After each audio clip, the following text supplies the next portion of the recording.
दोस्तों, आज का ये लाइव बड़ा दर्दनाक है।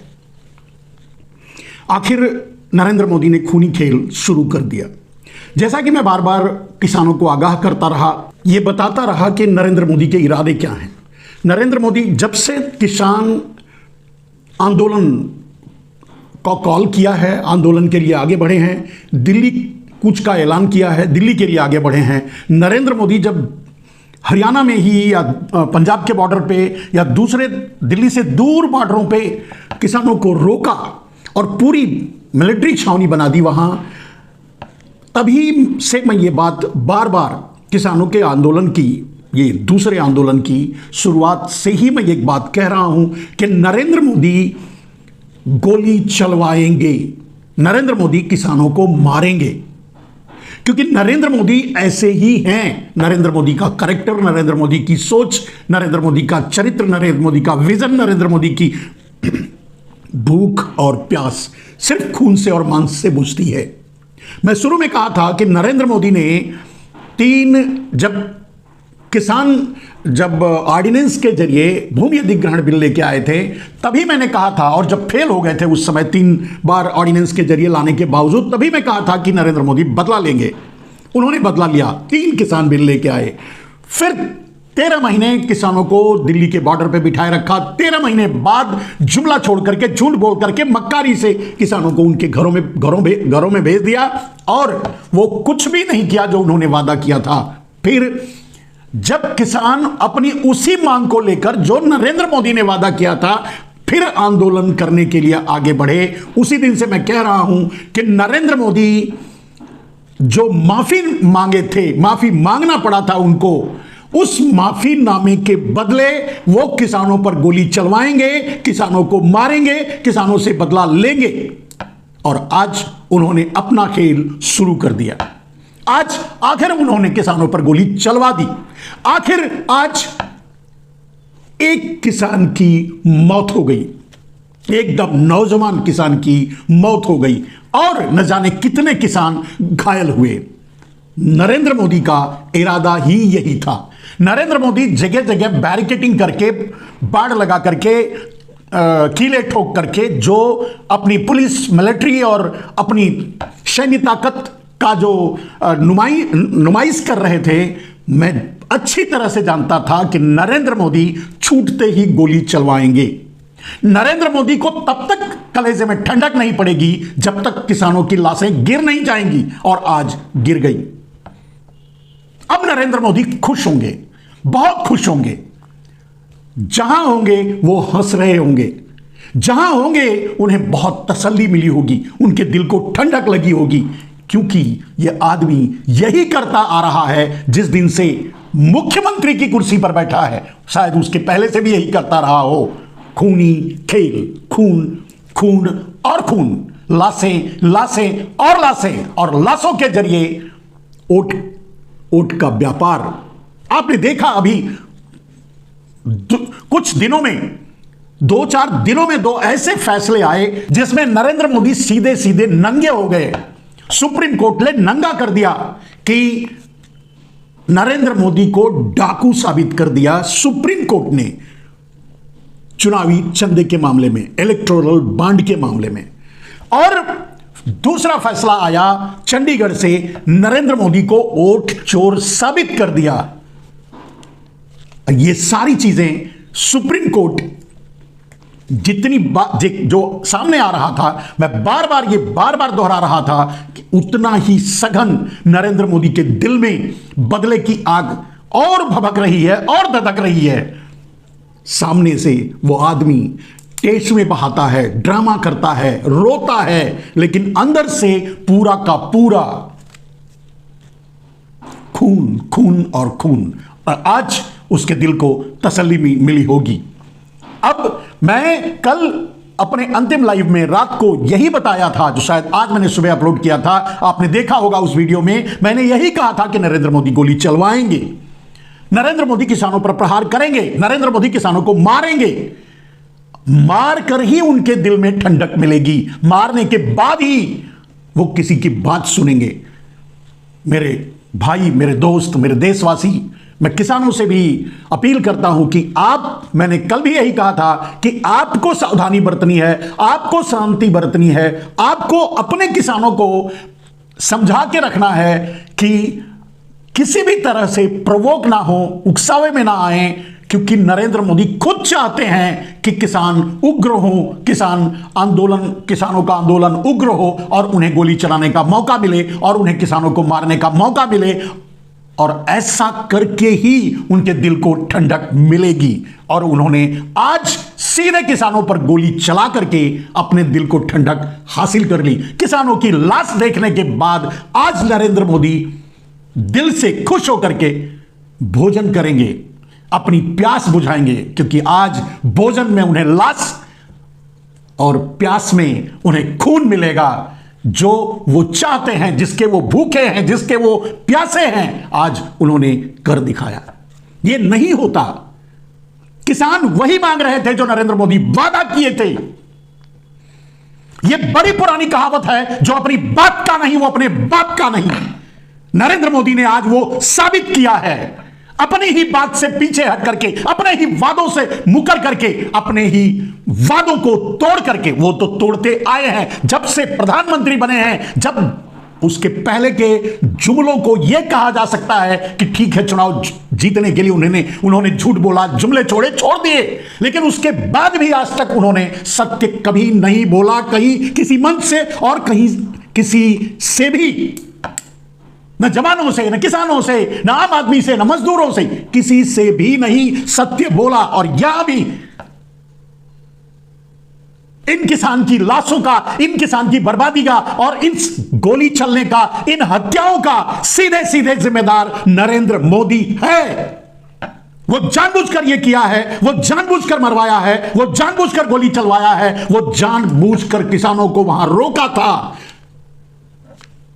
बात मानने का तो नाटक किया था, बात तो उसने स्वीकार कर लिया था कि हम किसानों की बात मानेंगे, बात तो उस समय स्वीकार कर लिया था, तभी तो हम किसान बिल वापस लिया था। लेकिन उससे भी एक बार उसने झूठ साबित किया, जुमला साबित किया। किसान वही मांग रहे थे जो उनसे नरेंद्र मोदी ने सीधे वादा किया था, और उनका वादा दिलाने के लिए किसान दिल्ली आ रहे थे। किसान सिर्फ यह बताना चाहते थे कि यही हम 13 महीने बैठे थे। उसके बाद 750 किसानों की लाशें गिनने के बाद आप माफीनामा लेकर आए, आप सामने आए, आपने माफी मांगी, आपने स्वीकार की अपनी गलती। लेकिन मैंने कहा ना कि आदमी ऐसा ही है, अपने स्वार्थ के लिए, चुनाव के मद्देनजर उस समय इसने कुछ झूठ, कुछ मक्कारी, कुछ जुमले छोड़ करके किसानों को घर भेज दिया। यह सोचता रहा कि एक बार गए किसान तो भूल जाएंगे, कुछ नहीं होगा, जो हम कर रहे हैं कर जाएंगे, पूरे देश के किसानों की जमीन अडानी को हम सौंप पाएंगे, अडानी को दे पाएंगे, सब कुछ अडानी को दे देंगे। सोचता रहा, करता भी रहा पीछे पीछे। लेकिन हद देखिए, मैंने एक नरेंद्र मोदी के बारे में इन 10 सालों में, छोड़ दीजिए पीछे की बात, नरेंद्र मोदी जब से प्रधानमंत्री बने हैं, इन 10 सालों में जितनी बातें मैंने बोली हैं, महीने, 2 महीने, 4 महीने में वो सत्य हुई हैं और वही हुआ है जो मैंने कहा है।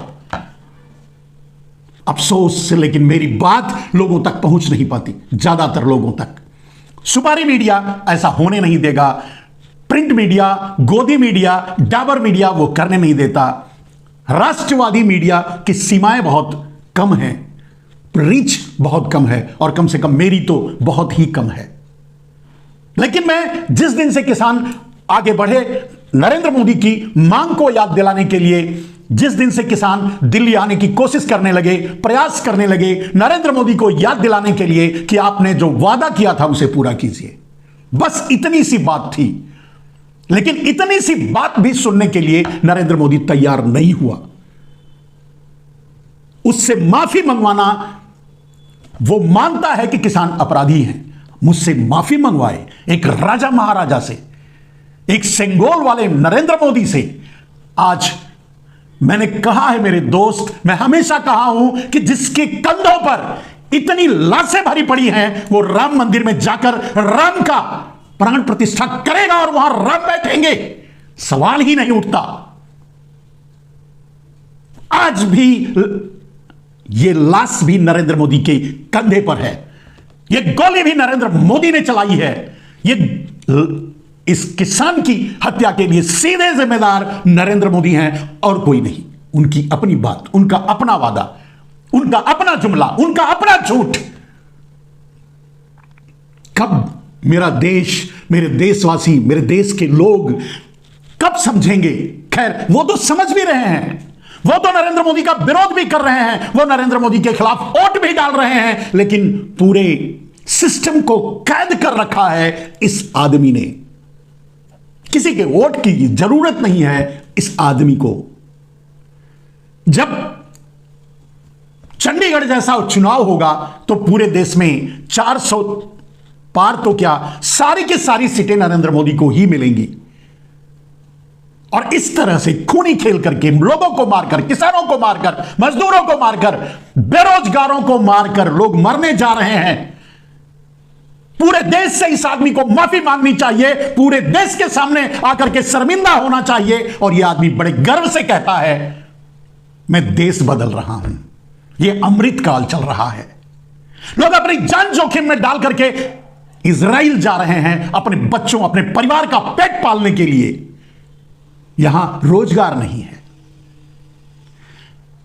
1000-2000 पुलिस की नौकरी निकलती है, वहां कई कई लाख लोग लाइन में खड़े होकर के, मर करके, जी करके इम्तिहान देते हैं, भर्ती होते हैं। यह बेरोजगारी का सीधा प्रमाण सामने है। 80 करोड़ देशवासियों के हाथ में कटोरा थमा देने वाला यह आदमी, और इस आदमी को यह देश क्यों नहीं पहचान पा रहा है, मैं नहीं जानता। मैं नहीं समझ पाता। अपने देश वालों को ही, अपने लोगों को भी मैं नहीं समझ पाता कि ये ऐसे क्यों हैं। सीधे सीधे सामने से दिखाई देने वाली चीज भी इन्हें दिखाई नहीं देती, किसी को समझ में नहीं आता। न जाने कितने दल्ले, न जाने कितने दलाल, न जाने कितने भ्रष्टाचारी, भ्रष्ट, गंदी नाली के कीड़े आज भी गर्व महसूस कर रहे हैं नरेंद्र मोदी के बगल में खड़ा होकर, नरेंद्र मोदी के साथ जाकर के। ये देश, इस देश की आने वाली हजारों हजार साल तक पीढ़ियां याद रखेंगी इन गद्दारों की गद्दारी को, जो आज भी, इतने के बाद भी नरेंद्र मोदी के साथ खड़े हैं, नरेंद्र मोदी के नारे लगाते हैं और मोदी मोदी कह के तालियां बजाते हैं। अफसोस है, दुख है, दर्द है। यह देश क्यों नहीं समझ पा रहा नरेंद्र मोदी को? और आम आदमी के समझने से कुछ नहीं होगा। उन नेताओं को क्यों समझ में नहीं आ रहा, उन नेताओं को क्यों दिखाई नहीं दे रहा कि नरेंद्र मोदी किसान आंदोलन के साथ जो कर रहे हैं वो अलग बात है, लेकिन नरेंद्र मोदी का इरादा है पूरे देश के किसानों की जमीन छीनकर अडानी को देना। और इतनी सरल बात समझ में क्यों नहीं आती? 1000 प्रमाण सामने खड़ा है। सीमेंट उद्योग उसने अडानी को दे दिया जबरदस्ती, लोगों से छीनकर।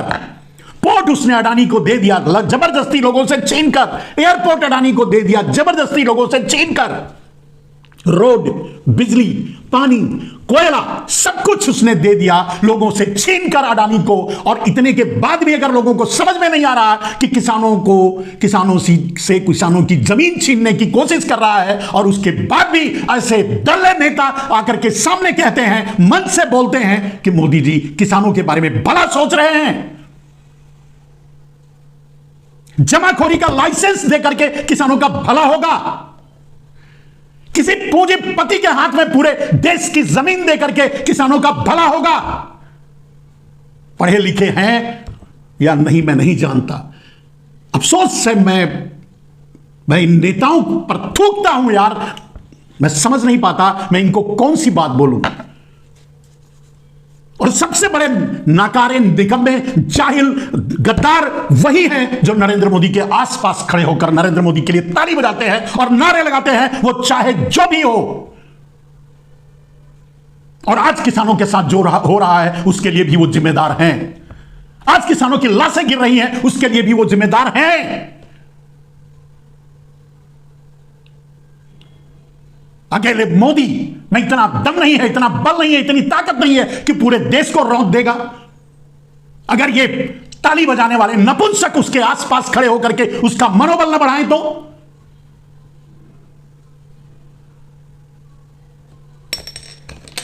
फिलहाल अफसोस है मुझे, और मैं फिर भी किसानों से गुजारिश करूंगा कि आपको अपने आप को सुरक्षित रखना है, बचाना है। अपने आप को सुरक्षित रख पाएंगे, बचा पाएंगे, तभी लड़ पाएंगे।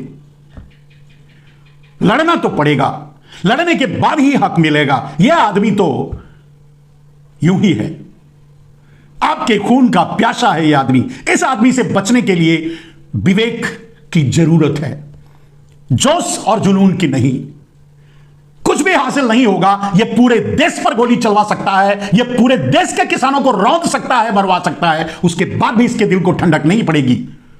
पूरे देश का किसान अगर सामने आकर खड़ा होकर बोले, जब इसके कुर्सी पर बनाएगी तो भले ही ये टेसुए बहा करके, नौटंकी करके, गिरगिट की तरह रंग बदल करके, मगरमच्छ की तरह आंसू बहा करके बोल देगा कि गलती हो गई। The most dangerous man in the world, इतना खतरनाक आदमी मैंने कभी नहीं देखा। और खासकर जो धर्म की आड़ में छुपा होता है, धर्म के पीछे छुपा लेता है अपने आप को, जरूरत पड़ने पर शिवलिंग पर चढ़ जाता है, शिवलिंग पर चढ़े हुए बिच्छू के समान